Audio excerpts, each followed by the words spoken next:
Okay, so welcome to today's Attaining the Worlds Beyond review.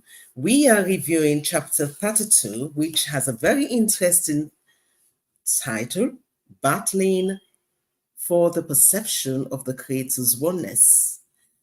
And this is so important because I remembered when I was reflecting on the title itself, I said, the title says it's all, because life is like a war, and very often we are actually fighting each other, thinking that the war is between us, when in fact the war is really for us to get to this point where we recognize that we need to change something within us, and that which we need to change within us is the cause of the war.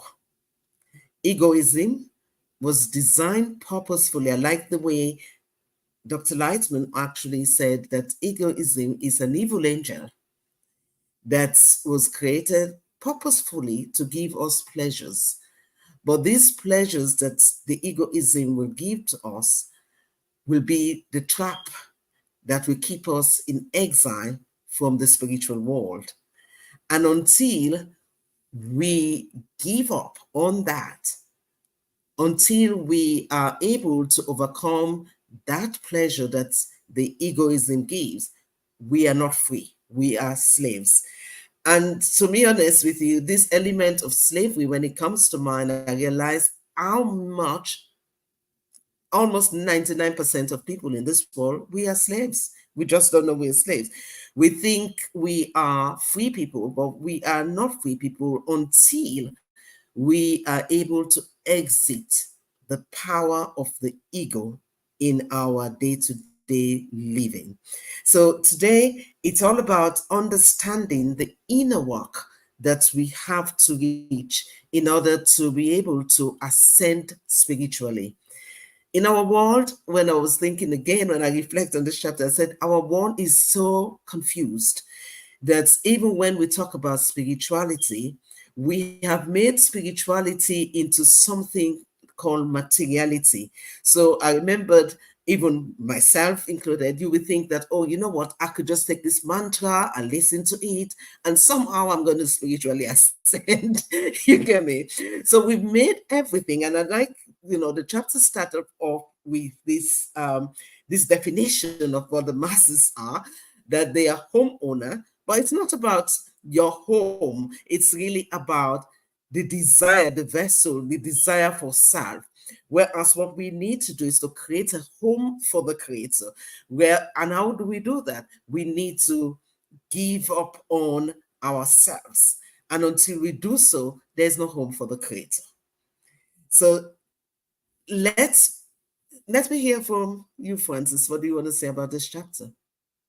Yeah, you almost summarize everything. But that's really poignant. What I want to say, just one point really, that the human being, the average human being, is a slave to his desires and pleasures. And egoism suggests all kinds of pleasures to us, to enjoy. And as you said, as long as we keep enjoying that, we are basically slaves. That is the true meaning of slavery. And this battle that we're talking about is an internal battle. Unfortunately, none of the desires that egoism or pleasures egoism suggests to us is fit for spiritual ascent. None of them. Until only one desire um, that sends a person or connects a person directly to the creator takes over all the other desires and pleasures that is suggested by egoism. And Dr. Lightman says it so beautifully here. I will just read it quickly. We must know that none of our desires are suitable for spiritual ascent, except the desire to advance towards the Creator.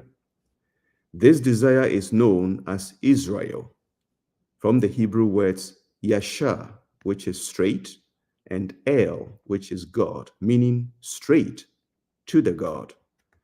Only by choosing this desire over all other desires can that individual receive the hidden wisdom of Kabbalah. So it just sums the whole thing up that yes, we have several desires that dominates us, that enslaves us, but there is only one desire that can help a person ascend and connect with the Creator.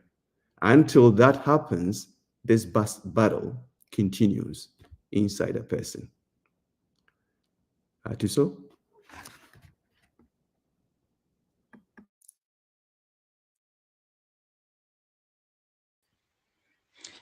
Indeed, that desire called Israel or Yashar El, meaning straight to the Creator. It's actually the point in the heart that we have within us that begins to show us when we begin to ask the questions about the meaning of life, meaning when we want to escape from the slavery of egoism, which only wants to keep us doing things only for the sake of ourselves and not even thinking of anyone else. So, as the chapter says, that we need to battle, have the right perception of the Creator's oneness, because we see and feel and perceive things only according to how they affect us. Meaning, if something is sweet to me, I'm gonna call it sweet. If it's sour, I'm gonna call it sour. Only according to how I taste it, I name it. That's why we can name the Creator different names according to how He affects us. So, in order for us to change our perception, it's helped by us wanting to overcome the slavery of egoism, meaning being under the self-reception where we only think of ourselves and we do things only for our own sake, even though they might be detrimental to other people or hurt other people. What matters is that this is what I want. It gives me pleasure. I'm going to pursue it no matter what. Now, here comes this chapter saying for us to be closer to the Creator, the force that creates everything and rules everything, we need to change our nature and overcome that slavery of that evil inclination, of that egoism, to the point where we only want to now please the Creator or please others without my benefit. And it also gives an example of someone, for example, who comes and gives maybe gifts to the wisdom of Kabbalah and says, I've contributed so much, put me all in posters so people will know how much I've even contributed. It gives that example that that person necessarily doesn't give the gift for the sake of it, but they're only giving it for their personal gain or for their honor. But when they just do it and say, don't even put my name, don't even say I'm the one who contributed, I'm just doing it for the good of the cause, for example, then that person is making an altruistic action instead of action where they only want to receive for themselves. So this is a very critical chapter in this book because it actually shows us what do we need to do in order to change how we perceive everything around us.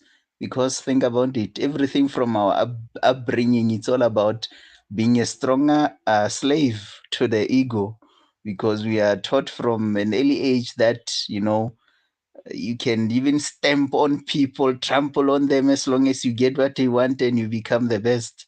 But at the end of the day, we don't even see how much damage this evil is causing. Deleuze? Well, I'm my eye is falling on the following paragraph. I mean, just to summarize, and I think they summarize it beautifully in this paragraph, Dr. Lightman. Our natural war centers on gratifying our egoism, and on seizing greater gains, like you've mentioned, Thuso. Like all wars in our world, our natural war centers on gratifying egoism. I mean, our entire being is egoism. Every single part of us is that desire, except the point in the heart that links us with Israel towards the desire for the Creator. And that's pretty tiny to start off with. But then you get a book and you read a book such as Attaining the Worlds Beyond, and slowly the point in the heart is able to start breathing.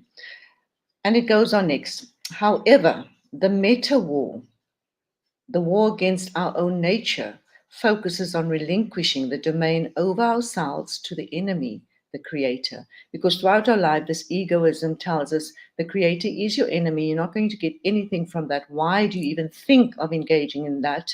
What is the purpose of it? I can get nothing from that. There's no reward in that particular desire of yours. And you have to do this meta war of against your own egoism and say, I hand over everything to the Creator. And that brings us back to that first paragraph again, which starts off beautifully. I'm going to just go straight back to that first paragraph and read that one for us, if I may, friends. For those in Kabbalah, the masses are known as the homeowners because they aspire to build their own house and fill it with pleasure. The desire of one who is ascending spiritually. So those of us that wish to go towards the Creator stem from the light of the Creator and focuses on the task of building a home for the Creator in one's heart in order to fill it, or in order for it to be filled with the light of the Creator. That's what you want to achieve. Therefore, you have to change your perception, and your perception all the time and desire all the time is all that I see around me is for me and for myself. And the only way you can do that, which we've seen in all the previous chapters, is you have to ask for the help of the Creator. I hand it back to you, Sheila. Fantastic. Yes. But there is also, the essence here is about the battle, the process of this battle.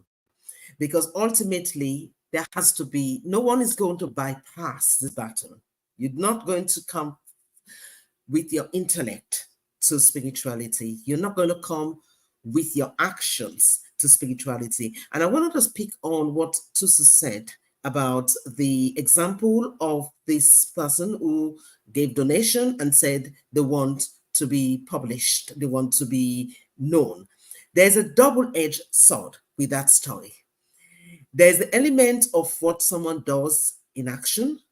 There's an element of what someone does in an intention. When it comes to spiritual intention, it is not seen. Because even though this person said, I want you to publish it, what the book actually said is, you do not know the intention of that request. It might seem like the action was egoistic, when in fact it's altruism.